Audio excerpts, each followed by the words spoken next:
মুসলিম জবাই করে, মুসলিম ধর্ষণ করে, কুরআন অবমাননা করে, ইমাম গুম করে, একটা দুইটা মুসলিম ধৈরা ধৈরা জবাই কর স্লোগান দেওয়া, জয় শ্রীরাম স্লোগান দেওয়া ইসকন স্বাধীন বাংলাদেশে বিচরণের অধিকার হারিয়েছে। আজ যদি আমরা এই জঙ্গি ইসকনকে না থামাতে পারি, লিখে নিন, কাল তারা আমাদের ঘরে ঢুকবে জয় শ্রীরাম বলে। আমাদের মা বোনদের ধর্ষণ করার জন্য তাদের গোপন মিশন আছে, যে মিশনের জন্য তারা নিবেদিত। তাদের কলিজার ওজন অনেক বেড়ে গেছে, তাদের কলিজার ওজন অনেক বেড়ে গেছে। মুসলিমবঙ্গের মুসলিমদের ঘুম কবে ভাঙবে?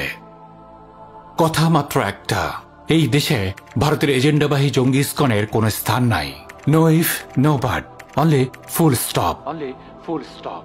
যদি আমরা আমাদের সন্তানদের, আমাদের মা বোনদের, আমাদের আলেম ওলামাদের জঙ্গি ধর্ষকদের হাত থেকে নিরাপদ রাখতে না পারি, আমাদের মা বাবা আমাদের হারিয়ে ফেলুক।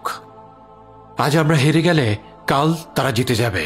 কালিমা লা ইলাহা ইল্লাল্লাহু মুহাম্মাদুর রাসূলুল্লাহ সাক্ষ্য দেওয়া অন্তরগুলো এখন এত দুর্বল হয়নি যে জয় শ্রীরামের বাহিনী আমাদের গলা কেটে আর ধর্ষণ করে আমাদের উপরে বিজয়ী হবে।